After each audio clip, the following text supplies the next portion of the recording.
back after the break, doing a little demo of an interview here where I, Shep, aka the Portfolio Shepherd, will talk with random people out there.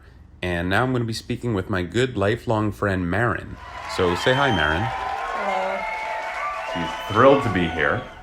And basically, she is one of, if not my best friends, and smart, wonderful, extremely beautiful woman. We'll animate her to that effect. Extremely. Emphasis on the extremely. Yeah.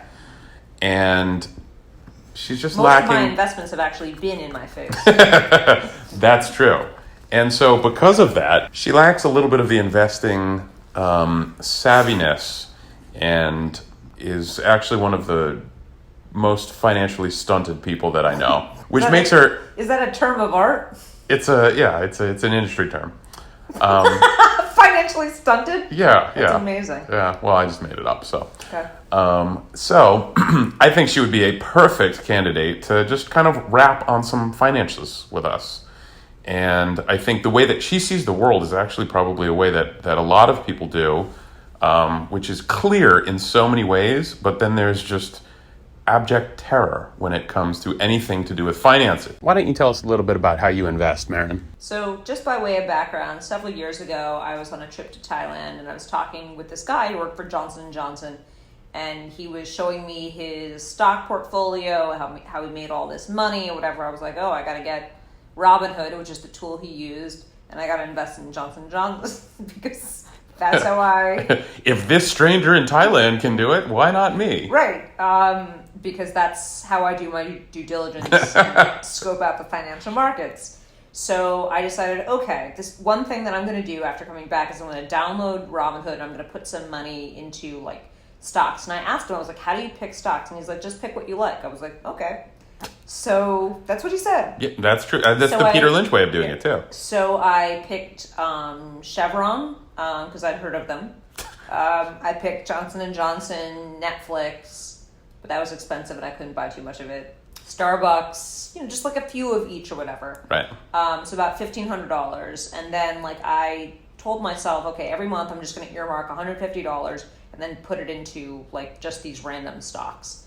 So I did that and then I went away. And by went away, I mean I lost the password to Robinhood and didn't bother to log in for several years. And then didn't you just tell me that you're crushing it?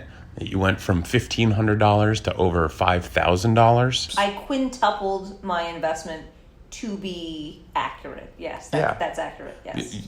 You're a regular Warren Buffett, Right. Yeah. Right.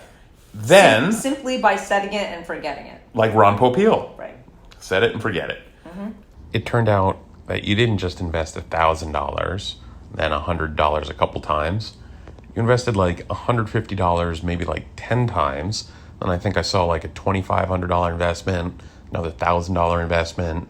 So it's not that you would turn $1,000 into $5,000. It was something more along the lines of turning $6,000 into $5,000. I don't know who made those an account to which I'd lost the password to. Like I don't know how that happened, A, but it was great to find this money. Right. But B, you were saying like, wow, before you did this digging to find out that it was a fraud, you crunched the numbers in ETFication and saw how my portfolio, my fake portfolio, performed against the S&P 500 ETF. And actually I had beat the market, so I was feeling pretty good about it. And then once we uncovered the fraud, right, it turned out that... Right. Yeah. What we did was we took the shares of the assets you actually held, so the shares of Johnson & Johnson and all those other stocks, put them into Portfolio Shepherd, and then it told us how well you did over the last year. We compared that against the benchmark, and sad to report, you did not beat the benchmark. And what Portfolio Shepherd can also do is to suggest some theoretical portfolios. Now, these are paper portfolios that it can track, and you can look at how well they will perform. And it uses the same finance and the same math on the back end as most of the robo-advisors do, which is mean variance optimization, which is fancy finance words to basically just mean let's add a bunch of different assets that diversify, and when one goes up, the other one goes down, and they look good in a portfolio context. So once you specify what your risk level is, how much volatility or fluctuations you could take, and any constraints you have, like I need to hold these certain assets at this weight, and then what is in the investable universe, and we can help give you some guidelines on what should be in there, but we think some low-fee ETFs are a good thing to start with. But once you put those inputs in, it can suggest to you the same portfolio that all of the robo-advisors and financial advisors are basically selling you and charging lots of money for. So along with this service and that theoretical portfolio that you can analyze, we'll also give you some educational bits surrounding it. So you didn't need to just kind of, put your finger in the wind and see, did I do better or not? You can look at your actual portfolio, how well it's done. You could look at the benchmark, and then you could look at these theoretical portfolios all within Portfolio Shepherd. All right, thank you for joining. Don't forget to subscribe, and we love those comments. So let us know what you think, and we'll see you soon.